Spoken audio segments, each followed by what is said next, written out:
तो दोस्तों आज हम बीए फोर्थ सेमेस्टर भूगोल की इकाई नंबर 6 से पढ़ेंगे। इकाई 6 में हम पार्ट 7 से पढ़ेंगे। इससे पिछले 6 इकाइयों को और 6 पार्टों 5 इकाइयों 6 पार्टों को हम पार्ट 1 और पार्ट 2 की वीडियो में सॉल्व करा चुके हैं। इसमें प्रश्न नंबर 1 है।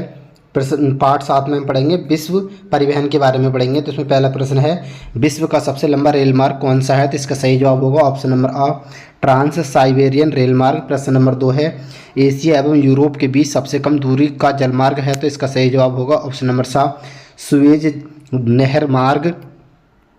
प्रश्न नंबर 3 देखते हैं। इसमें दिया है सुएज नहर किसको जोड़ती है? तो इसका सही जवाब होगा ऑप्शन नंबर बा, लाल सागर एवं भूमध्य सागर को। प्रश्न नंबर 4 है, सेंट लॉरेंस जलमार्ग कहाँ स्थित है? तो इसका सही जवाब होगा ऑप्शन नंबर आ, कनाडा एवं संयुक्त राज्य अमेरिका के मध्य। प्रश्न नंबर 5 है, निम्न में से कौन सा नगर बंदरगाह नहीं है? तो इसका सही जवाब होगा ऑप्शन नंबर बा, पेरिस। प्रश्न नंबर 6 है, निम्न में से कौन सा बंदरगाह उत्तरी अमेरिका में है? तो इसका सही जवाब होगा ऑप्शन नंबर द, न्यूयॉर्क। प्रश्न नंबर 7 है, विश्व के किस देश में रेल मार्गों की लंबाई सर्वाधिक है? तो इसका सही जवाब होगा ऑप्शन नंबर आ, संयुक्त राज्य अमेरिका। प्रश्न नंबर 8 है, पनामा नहर किसे जोड़ती है? तो इसका सही जवाब होगा ऑप्शन नंबर बा, प्रशांत महासागर तथा अटलांटिक महासागर को जोड़ती है। प्रश्न नंबर 9 है, निम्न में से किस देश के लोग सबसे अधिक वायु यातायात पर निर्भर हैं? तो इसका सही जवाब होगा ऑप्शन नंबर द, संयुक्त राज्य अमेरिका। प्रश्न नंबर 10 है, रेल मार्ग की लंबाई के दृष्टिकोण से भारतीय रेलवे का एशिया में कौन सा स्थान है? तो इसका सही जवाब होगा ऑप्शन नंबर आ, प्रथम। प्रश्न नंबर 11 है, विश्व में कौन सी नहर सबसे प्राचीन है? तो इसका सही जवाब होगा ऑप्शन नंबर बा, सुएज नहर। प्रश्न नंबर 12 है, कौन सी नहर सुपीरियर झील को ह्यूरन झील से मिलाती है? तो इसका सही जवाब होगा ऑप्शन नंबर सा, सू नहर। प्रश्न नंबर 13 है, यूनियन पैसिफिक रेल मार्ग कहाँ स्थित है? तो इसका सही जवाब होगा ऑप्शन नंबर बा, संयुक्त राज्य अमेरिका में।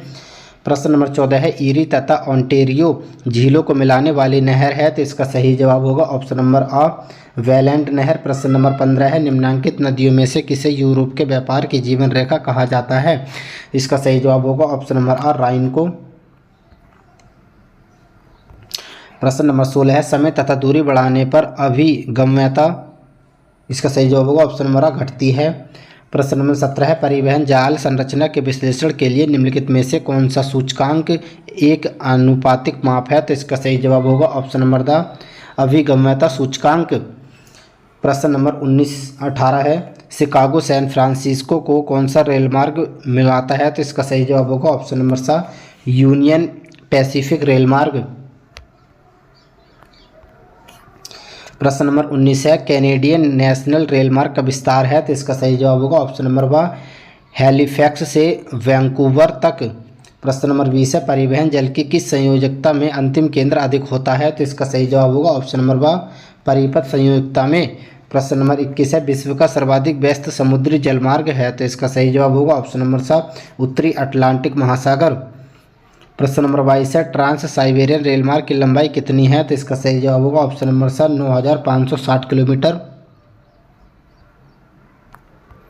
प्रश्न नंबर 23 है, रूस के पूर्वी भाग को पश्चिमी भाग से कौन सा रेल मार्ग जोड़ता है? तो इसका सही जवाब होगा ऑप्शन नंबर आ, ट्रांस साइबेरियन रेल मार्ग। प्रश्न नंबर 24 है, पश्चिमी यूरोप के सभी वायु मार्ग किस वायु मार्ग से मिले हुए हैं? तो इसका सही जवाब होगा ऑप्शन नंबर बा, रूस के वायु मार्गों से। प्रश्न नंबर 25 है, पनामा नहर का उद्घाटन कब हुआ था? तो इसका सही जवाब होगा ऑप्शन नंबर द, 15 अगस्त 1914 को। प्रश्न नंबर 26 है, पनामा नहर में कौन सी लोक प्रणाली है? तो इसका सही जवाब होगा ऑप्शन नंबर आ, अटलांटिक महासागर की ओर गाटून लोक प्रणाली, मध्य में पेड्रो लोक प्रणाली, प्रशांत महासागर की ओर मिराफ्लोर्स प्रणाली। तो इसका सही जवाब हो जाएगा ऑप्शन नंबर द, उपरोक्त सभी। प्रश्न नंबर 27 है, ट्रांस साइबेरियन रेल मार्ग किन दो नगरों को जोड़ता है? तो इसका सही जवाब होगा ऑप्शन नंबर सा, व्लादिवोस्टोक लेनिनग्राद। प्रश्न नंबर 28 है, इनमें से कौन सा बंदरगाह सुएज नहर पर स्थित है? तो इसका सही जवाब होगा ऑप्शन नंबर बा, पोर्ट साइद। प्रश्न नंबर 29 है, सुएज नहर कब बनकर तैयार हुई? तो इसका सही जवाब होगा ऑप्शन नंबर बा, 1869 ईस्वी को। प्रश्न नंबर 30 है, रेल परिवहन के विकास हेतु अनुकूल कारक हैं? तो इसका सही जवाब होगा ऑप्शन नंबर ए, समतल मैदानी भाग, उच्च जनसंख्या, नगरीय केंद्रों की अधिकता। तो इसका सही जवाब हो जाएगा ऑप्शन नंबर द, उपरोक्त सभी। प्रश्न नंबर 31 है, निम्नलिखित में से कौन से अंतर्राष्ट्रीय जलमार्ग का प्रचालन जलपारा पद्धति द्वारा किया जाता है? तो इसका सही जवाब होगा ऑप्शन नंबर द पनामा नहर के द्वारा। प्रश्न नंबर 32 है, भारत का सबसे बड़ा बंदरगाह है। इसका सही जवाब होगा ऑप्शन नंबर द मुंबई। प्रश्न नंबर 33 है, निम्न में से कौन सा भारत का बंदरगाह नहीं है? तो इसका सही जवाब होगा ऑप्शन नंबर आ कन्याकुमारी। प्रश्न नंबर 34 है, विश्व के किस देश में सर्वप्रथम रेल मार्ग का निर्माण हुआ? तो इसका सही जवाब होगा ऑप्शन नंबर सा ग्रेट ब्रिटेन। प्रश्न नंबर 35 है, सुएज नहर जलमार्ग को पार करने में जलयानों को कितना समय लगता है? तो इसका सही जवाब होगा ऑप्शन नंबर ब 15 घंटे। प्रश्न नंबर 36 है, एशिया के किस देश में सबसे लंबा रेल मार्ग है? तो इसका सही जवाब होगा ऑप्शन नंबर आ चीन। प्रश्न नंबर 37 है, विश्व की प्रथम रेलगाड़ी कब चली? तो इसका सही जवाब होगा ऑप्शन नंबर आ 1825 ईस्वी में। प्रश्न नंबर 38 है, आंतरिक जल यातायात हेतु सबसे महत्वपूर्ण नदी कौन सी है? तो इसका सही जवाब होगा ऑप्शन नंबर आ राइन। प्रश्न नंबर 39 है, लॉस एंजल्स से मॉस्को तक लघुत्तम पथ है। तो इसका सही जवाब होगा ऑप्शन नंबर सा उत्तरी ध्रुव के ऊपर से। प्रश्न नंबर 40 है, सुएज नहर के संबंध में निम्न में से कौन सा कथन असत्य है? तो इसका सही जवाब होगा ऑप्शन नंबर सा यह नहर भूमध्य सागर को फारस की खाड़ी से जोड़ती है। प्रश्न नंबर 41 है, सुएज नहर के मार्ग में कुछ दलदली झीलें हैं, इन झीलों का उत्तर से दक्षिण की ओर सही क्रम क्या है होगा? तो इसका सही जवाब होगा सही जवाब हो जाएगा, पहले नंबर पर आती है हमारी मंजाला झील, दूसरे नंबर पे बिम्सा झील, फिर तीसरे नंबर पर आती है ग्रेटर बिटर झील। तो इसका ऑप्शन नंबर ये सही हो जाएगा इसका। प्रश्न नंबर 42 है, निम्न में से कौन सा कथन पनामा नहर के संबंध में असत्य है? तो इसका सही जवाब होगा ऑप्शन नंबर था इस नहर की लंबाई 120 किलोमीटर है। प्रश्न नंबर 43 है, वर्तमान पनामा नहर पर किस देश का नियंत्रण है? तो इसका सही जवाब होगा ऑप्शन नंबर आ पनामा। प्रश्न नंबर 44 है, गोवा नहर किस देश में स्थित है? तो इसका सही जवाब होगा ऑप्शन नंबर आ स्वीडन। प्रश्न नंबर 45 है, निम्न में से कौन सा कथन सत्य है? तो इसका सही जवाब होगा इसका 45 का हमारा सही जवाब हो जाएगा ऑप्शन नंबर 10 सही हो जाएगा। 1 2 3 एवं 4 यानी कि चारों कथन ये सत्य हैं। यानी कि पनामा नहर की न्यूनतम गहराई 10 मीटर है और पनामा नहर की न्यूनतम चौड़ाई मात्र 60 मीटर है और पनामा नहर में तीव्र गति से जहाज नहीं चल सकते और सुएज नहर की न्यूनतम गहराई लगभग 12.5 मीटर है। इसका ऑप्शन नंबर था ये सही हो जाएगा। प्रश्न नंबर 46 है, ऑस्ट्रेलिया का सबसे लंबा रेल मार्ग ट्रांस ऑस्ट्रेलियन रेल मार्ग जोड़ता है। तो इसका सही जवाब होगा ऑप्शन नंबर आ सिडनी को पार्थ से। 47 नंबर प्रश्न है, सुएज नहर स्थित है। तो इसका सही जवाब होगा ऑप्शन नंबर मिस्र में।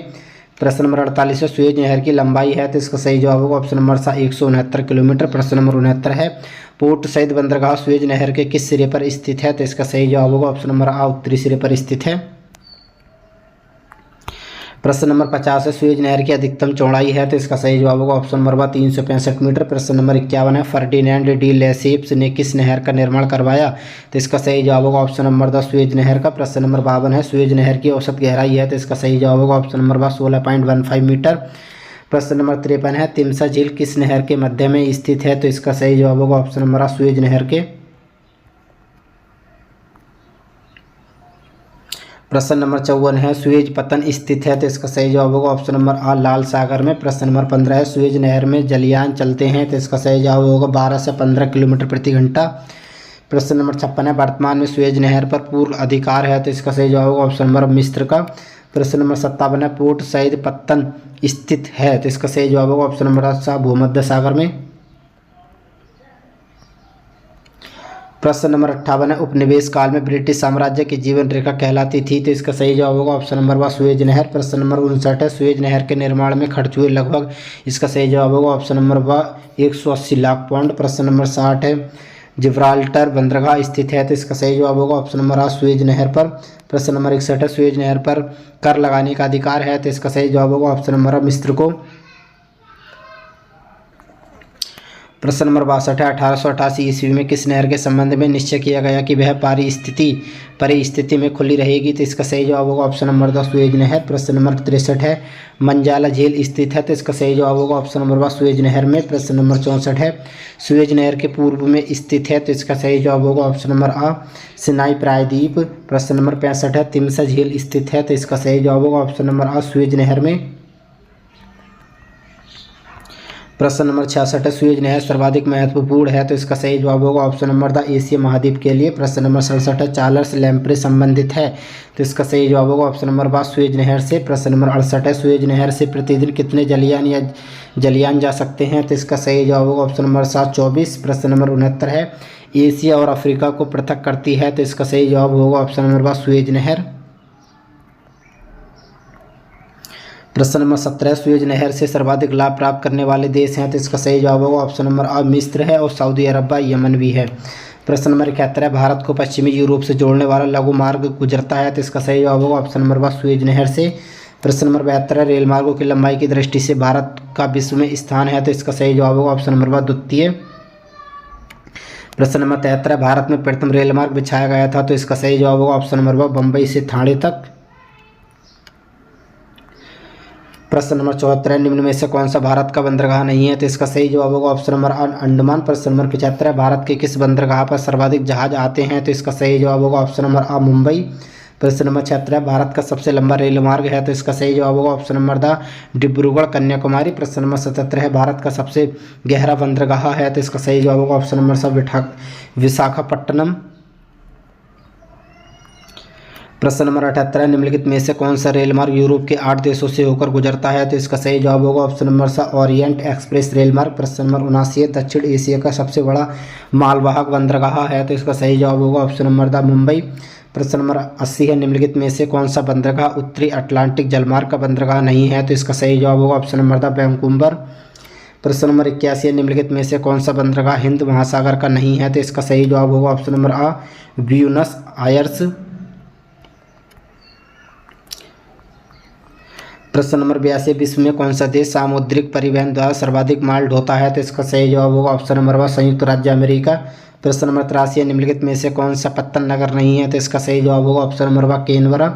प्रश्न नंबर 84 है, मस्सावा बंदरगाह जो लाल सागर के तट पर स्थित है, निम्न में से किस देश से संबंधित है, तो इसका सही जवाब होगा ऑप्शन नंबर द इरिट्रिया।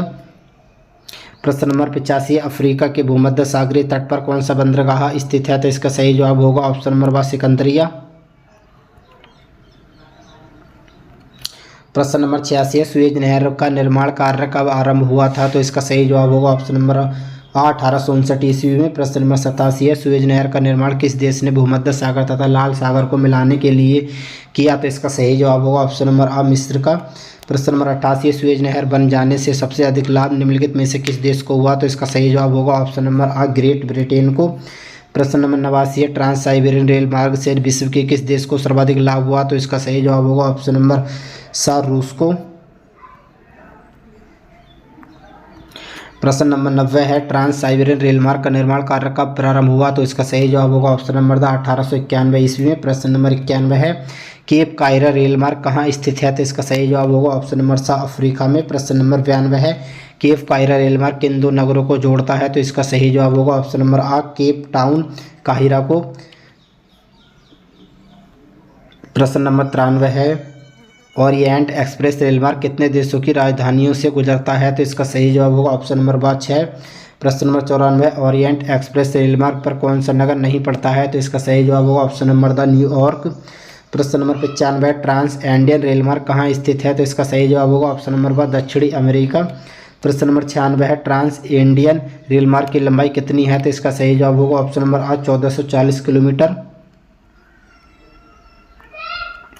प्रश्न नंबर 97 है, ट्रांस एंडियन रेल मार्ग कब बनकर तैयार हुआ, तो इसका सही जवाब होगा ऑप्शन नंबर सा सन 1910 ईस्वी में। प्रश्न नंबर 98, ऑस्ट्रेलियाई ट्रांस कॉन्टिनेंटल रेल मार्ग किस महाद्वीप का सबसे बड़ा रेल मार्ग है, तो इसका सही जवाब होगा ऑप्शन नंबर आ ऑस्ट्रेलिया। प्रश्न नंबर 99 है, केप कायरा रेल मार्ग पर स्थित निम्नलिखित में से कौन सा नगर नहीं पड़ता है, तो इसका सही जवाब होगा ऑप्शन नंबर द अल्जीयर्स। प्रश्न नंबर 100 है, सुएज नहर के निर्माण में किस खारे पानी की झील को नहीं मिलाया गया है, तो इसका सही जवाब होगा ऑप्शन नंबर द इरी झील को। प्रश्न नंबर 101 है, निम्न में से कौन प्रशांत महासागरीय जलमार्ग की शाखा नहीं है, तो इसका सही जवाब होगा ऑप्शन नंबर सा केप ऑफ गुड होम मार्ग। प्रश्न नंबर 102 है, निम्नलिखित में से कौन सा रेल मार्ग अंध महासागर तट से प्रशांत महासागर तट तक जाता है, तो इसका सही जवाब होगा ऑप्शन नंबर आ कैनेडियन पैसिफिक रेल मार्ग, कैनेडियन नेशनल रेल मार्ग, union and central Pacific rail मार्ग। तो इसका ऑप्शन नंबर दा ये उपयुक्त तो सभी सही हो जाएगा। प्रश्न नंबर 103 है, निम्न में से किस अफ्रीकी देश में रेल मार्ग नहीं है? तो इसका सही जवाब होगा ऑप्शन नंबर आ, नाइजर में। अब हम इकाई नंबर 7 पढ़ेंगे। इकाई 7 में हम चैप्टर नंबर 8 पढ़ेंगे और चैप्टर 8 में हम अंतर्राष्ट्रीय व्यापार के बारे में पढ़ेंगे। ठीक है, इसमें पहला प्रश्न है, अंकटाड यूएनसी अंकटाड का पूर्ण रूप है? तो इसकी फुल फॉर्म हो जाएगी option number the United Nations conference on trade and development. प्रश्न नंबर 2 है, ओपीईसी निम्न में से किसके निर्यात से संबंधित संगठन है? तो इसका सही जवाब होगा ऑप्शन नंबर व पेट्रोलियम से। प्रश्न नंबर 3 है, निम्न में से कौन अंतर्राष्ट्रीय व्यापार को सर्वाधिक प्रभावित करता है? तो इसका सही जवाब होगा ऑप्शन नंबर 1 यातायात एवं संचार माध्यम। प्रश्न नंबर 4 है, यूरोपीय आर्थिक समुदाय यूरोपियन इकोनॉमिक कम्युनिटी की सदस्य संख्या कितनी है? तो इसका सही जवाब होगा ऑप्शन नंबर 28। प्रश्न नंबर 5 है, ओपेक संगठन का सदस्य देश है? तो इसका सही जवाब होगा ऑप्शन नंबर ईरान। प्रश्न नंबर 6 है, निम्न में से कौन सा देश ओपेक का सदस्य नहीं है? तो इसका सही जवाब होगा ऑप्शन नंबर श्रीलंका। प्रश्न नंबर 7 है, अंतर्राष्ट्रीय व्यापार के नियमन हेतु गठित संगठन है? तो इसका सही जवाब होगा ऑप्शन नंबर WTO। प्रश्न नंबर 8 है, निम्न व्यापार समूह में से भारत किसका सदस्य है? तो इसका सही जवाब होगा ऑप्शन नंबर A SAPTA का। प्रश्न नंबर 9 है, ओपेक का मुख्यालय कहाँ स्थित है? तो इसका सही जवाब होगा ऑप्शन नंबर सा, वियना में। प्रश्न नंबर 10 है, निम्न में से कौन सा देश G8 का सदस्य नहीं है? तो इसका सही जवाब होगा ऑप्शन नंबर व चीन। प्रश्न नंबर 11 है, संयुक्त राज्य अमेरिका का सर्वाधिक व्यापार किस देश के साथ होता है? तो इसका सही जवाब होगा ऑप्शन नंबर व कनाडा के साथ। प्रश्न नंबर 12 है, मूल्य की दृष्टि से सर्वाधिक निर्यात करने वाले देशों का अवरोही क्रम है? तो इसका सही जवाब होगा ऑप्शन नंबर सा, पहले नंबर पर फ्रांस, फिर जापान, फिर संयुक्त राज्य अमेरिका, फिर इसके बाद आता है इटली। प्रश्न नंबर 13 है, भारत का अधिकांश विदेशी व्यापार होता है? तो इसका सही जवाब होगा हमारा ऑप्शन नंबर 7, समुद्र तथा वायु के द्वारा होता है भारत का अधिकांश विदेशी व्यापार। प्रश्न नंबर 14 है, वर्तमान में किस देश के साथ भारत का विदेशी व्यापार सर्वाधिक है? तो इसका सही जवाब होगा ऑप्शन नंबर A, संयुक्त राज्य अमेरिका के साथ। प्रश्न नंबर 15 है, निम्नलिखित में से कौन सा देश विश्व व्यापार संगठन WTO का सदस्य नहीं है? तो इसका सही जवाब होगा ऑप्शन नंबर द इनमें से कोई नहीं, यानी कि ईरान भी नहीं है और अजरबैजान भी नहीं है और बेलारूस भी नहीं है। प्रश्न नंबर 16 है, चाय के निर्यात में भारत को किस देश से कड़ी प्रतिस्पर्धा का सामना करना पड़ रहा है? तो इसका सही जवाब होगा ऑप्शन नंबर 1, श्रीलंका से। प्रश्न नंबर 17 है, भारत किस देश को सर्वाधिक कोयला निर्यात करता है? तो इसका सही जवाब होगा ऑप्शन नंबर A, बांग्लादेश को। प्रश्न नंबर 18 है, यूरोपीय स्वतंत्र व्यापार समिति EFTA का मुख्यालय कहाँ स्थित है? तो इसका सही जवाब होगा ऑप्शन नंबर A, जेनेवा में। प्रश्न नंबर 19 है, EFTA का सदस्य देश है? तो इसका सही जवाब होगा option number A, Switzerland, Norway, Iceland. इसका सही जवाब हो जाएगा ऑप्शन नंबर द, उपयुक्त सभी हैं ये। प्रश्न नंबर 20 है, ओपेक की स्थापना कब हुई थी? तो इसका सही जवाब होगा ऑप्शन नंबर 1, सन 1960 ईस्वी में। प्रश्न नंबर 21 है, ओपेक का सदस्य देश है? तो option number A, Nigeria, Venezuela, Qatar, ये तीनों देश ओपेक के सदस्य देश है, तो इसलिए इसका ऑप्शन नंबर द ये उपयुक्त सभी इसका ये आंसर हो जाएगा। प्रश्न नंबर 22 है, गेट लागू हुआ? तो गेट लागू ऑप्शन नंबर इसका आ सही होगा, जनवरी 1948 में हुआ था। प्रश्न नंबर 23 है, गेट का मुख्य उद्देश्य था? तो इसका उपयुक्त स्वीकार करना, यानी कि विश्व संसाधनों का विकास करना और अंतर्राष्ट्रीय व्यापार का विस्तार करना और सदस्य देशों में पूर्ण रोजगार की व्यवस्था करना। तो इसका ऑप्शन नंबर ये दा सही हो जाएगा। प्रश्न नंबर 24 है, अंकटाड की स्थापना कब हुई? तो इसका सही जवाब होगा ऑप्शन नंबर A, सन 1964 ईस्वी में। प्रश्न नंबर 25 है, डंकल प्रस्ताव रखा गया था? तो इसका सही जवाब होगा ऑप्शन नंबर सा, दिसंबर 1991 ईस्वी में। प्रश्न नंबर 26 है, विश्व व्यापार संगठन WTO अस्तित्व में आया अथवा विश्व व्यापार संगठन की स्थापना हुई? तो इसका सही जवाब होगा ऑप्शन नंबर A, 1 जनवरी 1995 को। प्रश्न नंबर 27 है, विश्व व्यापार संगठन किस संगठन का नया रूप है? तो इसका सही जवाब होगा ऑप्शन नंबर B, GATT। प्रश्न नंबर 28 है, विश्व व्यापार संगठन किस संगठन का नया रूप है? तो इसका सही जवाब होगा ऑप्शन नंबर B, 164 का। प्रश्न नंबर 29 है, विश्व व्यापार संगठन का मुख्यालय कहाँ स्थित है? तो इसका सही जवाब होगा ऑप्शन नंबर सा, जेनेवा। प्रश्न नंबर 30 है, यूरोपीय आर्थिक समुदाय का मुख्यालय कहाँ स्थित है? तो इसका सही जवाब होगा ऑप्शन नंबर A, जेनेवा। प्रश्न नंबर 31 है, वर्तमान में विश्व का सबसे बड़ा व्यापारिक साझेदार देश है? तो इसका सही जवाब होगा ऑप्शन नंबर B, संयुक्त राज्य अमेरिका। प्रश्न नंबर 32 है, दो देशों के मध्य व्यापार का आधार क्या होता है? तो इसका सही जवाब होगा ऑप्शन नंबर A, तुलनात्मक लागत में अंतर। प्रश्न नंबर 33 है, गेट का उद्देश्य था, तो इसका सही जवाब होगा ऑप्शन नंबर आ, सदस्य देशों के नागरिकों के जीवन स्तर को ऊंचा उठाना, व्यापारिक क्षेत्र में भेदभाव दूर करना, देशों के बीच संरक्षणात्मक प्रतिबंधों को कम करना। तो इसका ऑप्शन नंबर बताइए उपयुक्त, तो सभी इसका यह आंसर हो जाएगा। प्रश्न नंबर 34 है, प्रशुल्क किस पर लगाया जाता है, तो इसका सही जवाब होगा ऑप्शन नंबर आ, आयात पर। प्रश्न नंबर 35 है, निम्नलिखित में से कौन सा देश ओपेक का सदस्य नहीं है, तो इसका सही जवाब होगा ऑप्शन नंबर द इराक।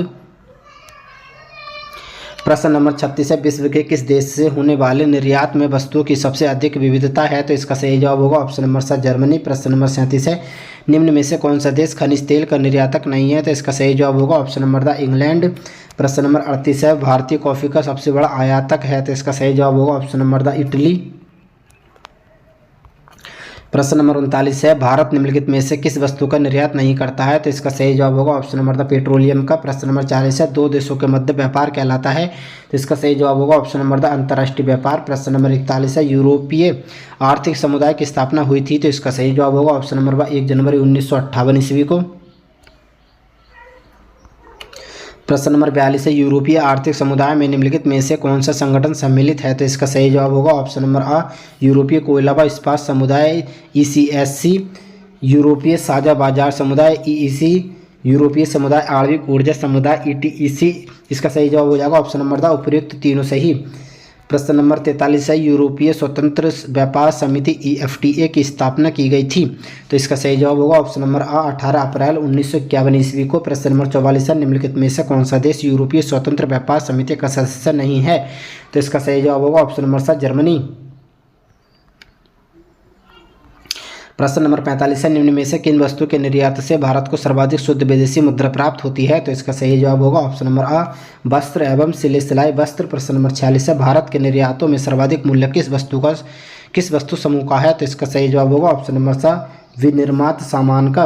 प्रश्न नंबर 47 है, भारत से सर्वाधिक निर्यात किस देश को होता है, तो इसका सही जवाब होगा ऑप्शन नंबर सा संयुक्त राज्य अमेरिका को। प्रश्न नंबर 48 है, निम्न में से किस उत्पाद का भारत के निर्यात मूल्य में सर्वाधिक प्रतिशत है, तो इसका सही जवाब होगा ऑप्शन नंबर सा सिले सिलाई वस्त्र। प्रश्न इकाई नंबर हमारी 8 है और इकाई 8 में चैप्टर नंबर 9 में हम पढ़ेंगे विकासशील देशों पर वैश्वीकरण का प्रभाव। प्रश्न नंबर 1 है, भारत में वैश्वीकरण को प्रेरित करने वाला घटक कौन सा है, तो इसका सही जवाब होगा ऑप्शन नंबर आ, उन्नत प्रौद्योगिकी, प्रतिस्पर्धा, उदारवादी नीतियाँ। इसका सही जवाब होगा ऑप्शन नंबर द उपयुक्त सभी। प्रश्न नंबर 2 है, वैश्वीकरण को कहा जाता है, तो इसका सही जवाब होगा ऑप्शन नंबर आ, भूमंडलीकरण।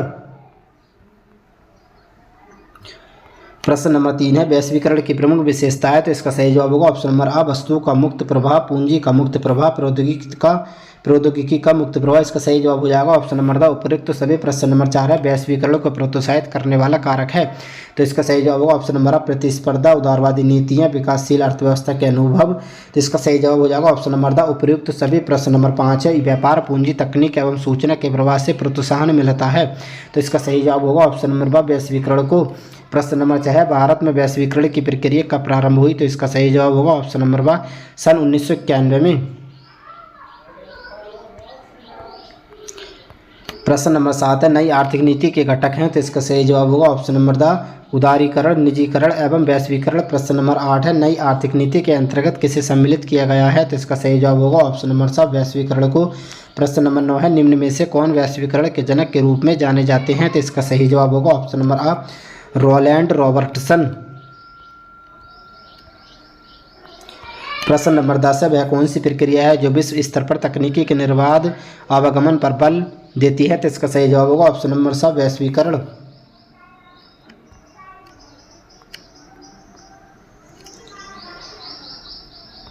प्रश्न नंबर 11 है, भारत में वैश्वीकरण का प्रारंभ किस दशक में हुआ, तो इसका सही जवाब होगा ऑप्शन नंबर 1900 से 2000 के दशक में। प्रश्न नंबर 12 है, भौगोलिक सीमाओं को महत्वहीन निरर्थक बनाने वाली परिवर्तन की प्रक्रिया कौन सी है, तो इसका सही जवाब होगा ऑप्शन नंबर सा वैश्वीकरण। प्रश्न नंबर 13 है, परिवर्तन की वह कौन सी प्रक्रिया है जिसके परिणाम स्वरूप समय और स्थान सिमट जाते हैं, तो इसका सही जवाब होगा ऑप्शन नंबर आ, वैश्वीकरण। प्रश्न नंबर 14 है, समस्त विश्व को वैश्विक गांव में परिवर्तित करना किस प्रक्रिया का लक्ष्य है, तो इसका सही जवाब होगा ऑप्शन नंबर आ, वैश्वीकरण। प्रश्न नंबर 15 है, वैश्वीकरण की प्रक्रिया का आधार है, तो इसका सही जवाब होगा ऑप्शन नंबर सा उदारवाद। प्रश्न नंबर 16 है, वैश्वीकरण का भारतीय अर्थव्यवस्था पर क्या सकारात्मक प्रभाव पड़ा है, तो इसका सही जवाब होगा ऑप्शन नंबर आ, प्रत्यक्ष विदेशी निवेश FDI को प्रोत्साहन। ऑप्शन नंबर 1, प्रतिस्पर्धा शक्ति में वृद्धि और नए बाजारों तक पहुंच। तो इसका सही जवाब होगा ऑप्शन नंबर 2, उपयुक्त सभी। प्रश्न नंबर 7 है, वैश्वीकरण को संभव बनाने वाला कारक है। तो इसका सही जवाब होगा ऑप्शन नंबर 1, प्रौद्योगिकी में प्रगति, सूचना एवं संचार का विकास। इसका सही जवाब हो जाएगा ऑप्शन नंबर 7, उपयुक्त आ तथा व दोनों।